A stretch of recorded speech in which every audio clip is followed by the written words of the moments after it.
देखो बच्चों, ये हम लोगों का रसगुल्ला नंबर 5 है और रसगुल्ला नंबर 5 में हम लोगों के लिए कौन सा कॉम्प्लेक्स दे रखा है? K4MnCn का होल 6। ये संकुल आप लोगों के लिए दे रखा है। अब इस संकुल की हम लोगों को जन्म कुंडली निकालनी है। जन्म कुंडली के अंदर आईयूपीसी नाम का पता करना है, ऑक्सीय अवस्था का पता करना है, इलेक्ट्रॉन विन्यास का पता करना है, कोऑर्डिनेशन नंबर का पता करना है, ज्यामिति का पता करना है, चुंबकीय आघूर्ण का पता करना है। सभी चीजों का हम लोगों को पता करना है। तो चलो स्टार्ट करते हैं। देखो बच्चों, सबसे पहले इसका आईयूपीसी नोमेनक्लेचर करते हैं। तो वही सबसे पहले आप लोग कॉम्प्लेक्स का पता लगाइए। क्या दिया गया हमारा संकुल धनात्मक है, ऋणात्मक है या उदासीन है? ठीक है, पहले वाला स्टेप को प्लस, दूसरे वाले को माइनस। संकुल पर कौन सा चार्ज जा रहा है? माइनस चार्ज जा रहा है, मतलब संकुल हम लोगों का क्या है? ऋणात्मक। और यदि हम लोगों का संकुल ऋणात्मक है तो धातु के नाम के पीछे 8 लगेगा। ठीक है, ओके। अब देखो, जब भी आईयूपीसी नोमेनक्लेचर कर रहे होते हैं तो संकुल से पहले या संकुल के बाद कुछ भी जुड़ा हुआ उसका सिर्फ नाम लिखा जाता है, उसकी संख्या नहीं लिखी जाती। यहां पर टेट्रा पोटेशियम नहीं लिखेंगे, सिर्फ पोटेशियम लिखेंगे। तो लिख दीजिए पोटेशियम। ठीक है, 6 को क्या बोलते हैं? हेक्सा।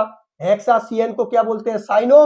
और एमएन को वैसे तो मैग्नीज बोलते हैं, लेकिन 8 लग जाएगा तो ये क्या बन जाएगा बच्चों? मैग्नेट। और यहां पर आप लोग इस एमएन की ऑक्सीकर अवस्था निकाल कर देख लेना बच्चों।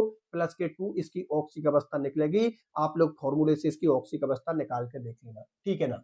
मैग्नेट सेकंड, इसका आईयूपीसी नोमेनक्लेचर हो गया। अब देखो, एमएन धातु की ऑक्सीक अवस्था अभी बताइए आप लोगों के लिए। प्लस के 2 उसकी ऑक्सीक अवस्था होती है। और डी के पास में कितने इलेक्ट्रॉन होते हैं आप लोगों के? 5। 3d5 विन्यास होता है, क्योंकि आप लोगों को पता है कि जो मैग्नीज होता है उसका परमाणु क्रमांक कितना होता है? 25। अरे भाई, जो Mn होता है परमाणु क्रमांक 25 होता है। और इलेक्ट्रॉन विन्यास ऐसे लिखते हो, Ar 18, 3d5, 4s2 हो गए ना। 18 और 2 कितने होते हैं? 20 और 5 कितने होते हैं? 25। यहाँ पर इसकी ऑक्सीजन अवस्था कितनी है? प्लस के 2। 2 इलेक्ट्रॉनों को आप लोग बाहर निकाल दो तो 2 इलेक्ट्रॉन किसके निकलेंगे? एस के 2 इलेक्ट्रॉन निकलेंगे। तो फिर डी के पास में कितने इलेक्ट्रॉन बच गए? 5, मतलब 3d5 विन्यास आप लोगों का रहेगा। ठीक है बच्चों, कोई दिक्कत नहीं है। अब देखो, Ml+2 धातु आयन का इलेक्ट्रॉनिक विन्यास, ये बात आप लोगों को समझनी है, वो मैं आप लोगों के लिए बता देता हूं, ध्यान से समझना।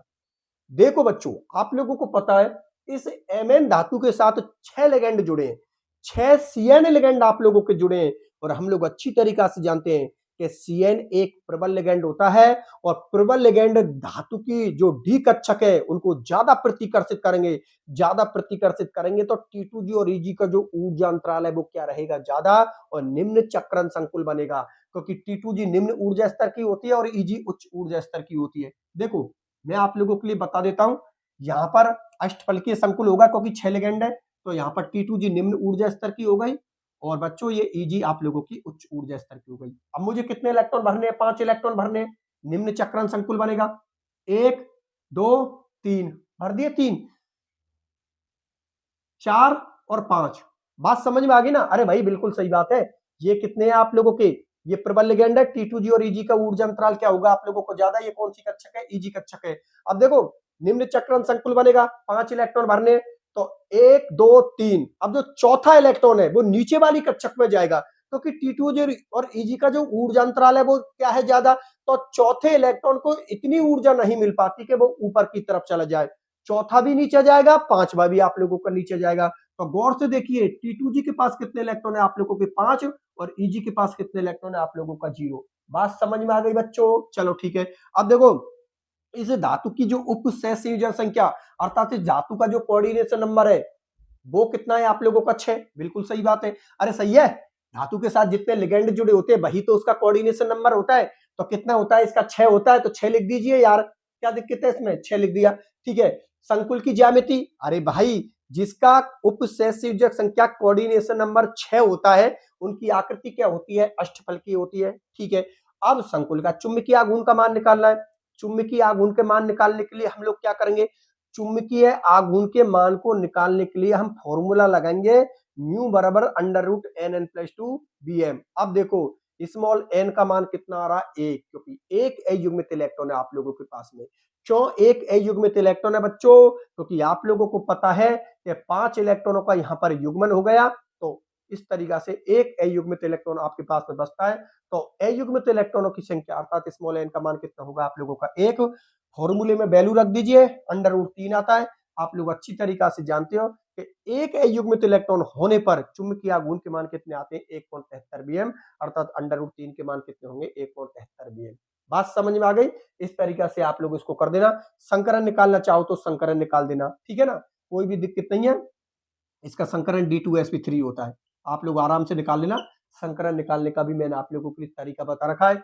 कॉमन सेंस के रूल से भी आप लोग संकरण निकाल सकते हो, ठीक है ना, वहां से भी आप लोग आराम से संकरण का पता कर सकते हो। अब देखो, ये हम लोगों का रसगुल्ला नंबर 5 भी क्लियर होता है।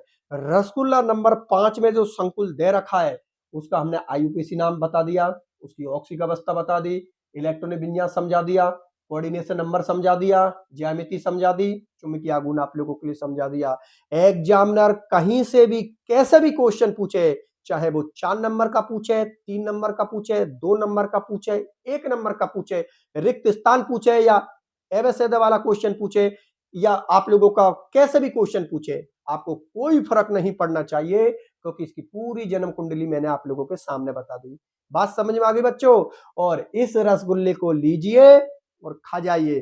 5 रसगुल्ले, भाई मेरा तो पेट भर गया। क्यों? क्योंकि पांचों रसगुल्ले मुझे तो बहुत मीठे मीठे लगे, और मुझे उम्मीद है ये पांचों रसगुल्ले आप लोगों ने भी खाए हैं और आपका भी पेट भर गया, क्योंकि सर पांचों रसगुल्लों में से कैसा भी क्वेश्चन बन जाएगा, पांचों को खा जाएंगे, हमें सर कोई फर्क नहीं पड़ता इस चीज का। एग्जामिनर जितना चालाक है ना सर, हम उससे भी ज्यादा चालाक है। क्यों? क्योंकि हमारे साथ राम सर है, ठीक है ना, कोई दिक्कत वाली बात नहीं है। किसी भी बच्चे को कोई दिक्कत है नहीं है? इस क्वेश्चन के साथ ये लेक्चर हमारा क्लियर होता है, और इस लेक्चर के साथ ये चैप्टर भी हम लोगों का क्लियर होता है। अब अगले लेक्चर में अगले चैप्टर के बारे में हम लोग डिस्कशन करेंगे। अगला चैप्टर कौन सा होगा वो अगले लेक्चर में आप लोगों को पता चल जाएगा। बात समझ में आ गई बच्चों? तो ठीक है, आज की क्लास हमारी यहीं तक रहती है। अब देखो बच्चों, सबसे इंपॉर्टेंट बात, ये चैप्टर तो हम लोगों का क्लियर हो गया। इस चैप्टर की सारी चीज मैंने आप लोगों को बताई है।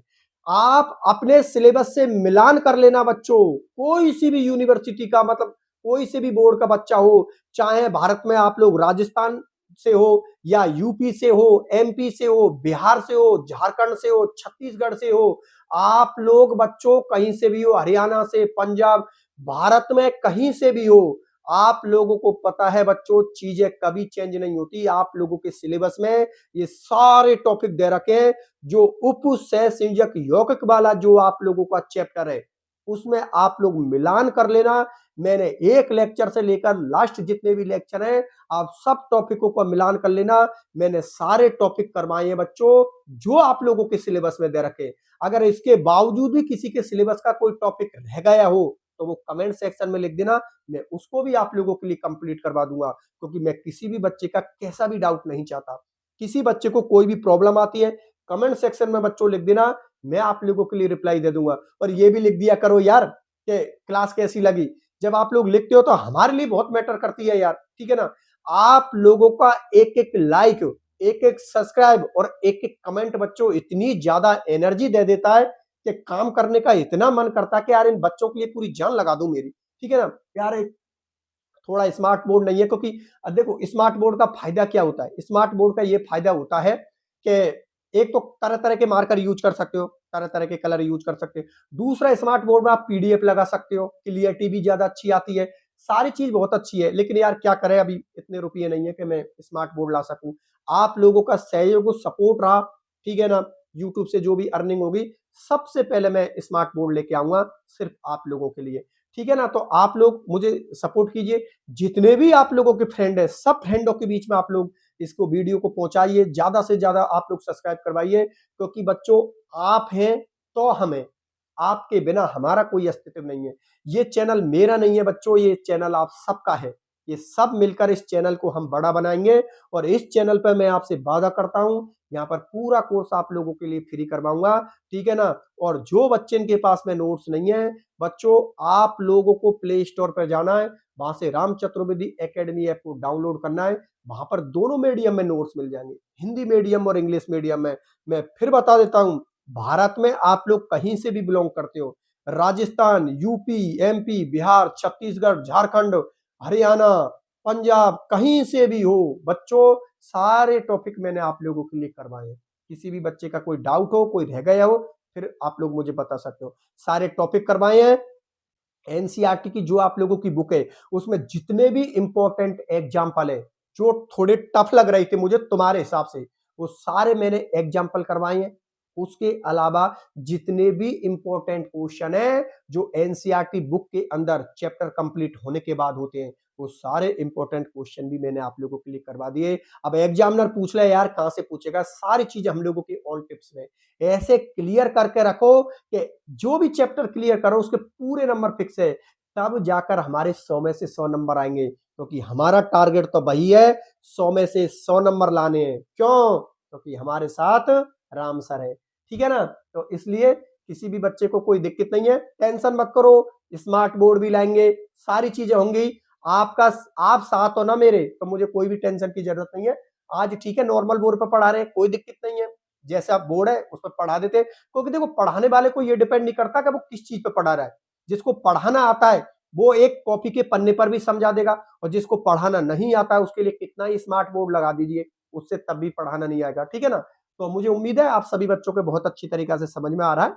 आप सपोर्ट कीजिए यार। देखो मुझे ये विश्वास है आप लोग पूरा सपोर्ट करते हो, क्योंकि एक बच्चा इतना भी बेवकूफ नहीं होता, उसको पता है कि यार सर इतनी मेहनत कर रहे हैं, हम केवल सर का सब्सक्राइब ही तो कर रहे हैं, तो सब्सक्राइब में हमारा तो कोई रुपया नहीं लग रहा है, फ्री का कंटेंट दे रहा है, फ्री की सर क्लासेस डाल रहे हैं हमारी सारी।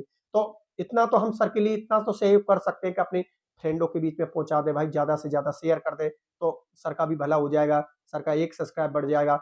आप तुम्हारे लिए सब्सक्राइब के साथ वैल्यू ना हो, लेकिन बच्चों मेरे लिए बहुत मैटर करती है। आप लोग जब जुड़ते हो ना मेरे से तो बहुत सुकून मिलता है। आपका एक एक कमेंट इतनी एनर्जी भर देता है मेरे अंदर कि चलो यार हमको लोग पसंद कर रहे हैं, हमको बच्चे पसंद कर रहे हैं, क्योंकि आप लोग हो तो ही हमें, आपके बिना हमारा कोई अस्तित्व नहीं है। ठीक है बच्चों? तो कोई दिक्कत नहीं है। ठीक है, आज के लेक्चर को मैं यहीं तक रखता हूं। आज हमारा ये चैप्टर कंप्लीट है। अब अगले लेक्चर में हम अगले चैप्टर का डिस्कशन करेंगे। तो आज का लेक्चर यहीं तक रखते हैं। मिलता हूं फिर अगले लेक्चर में, तब तक के लिए बाय बाय।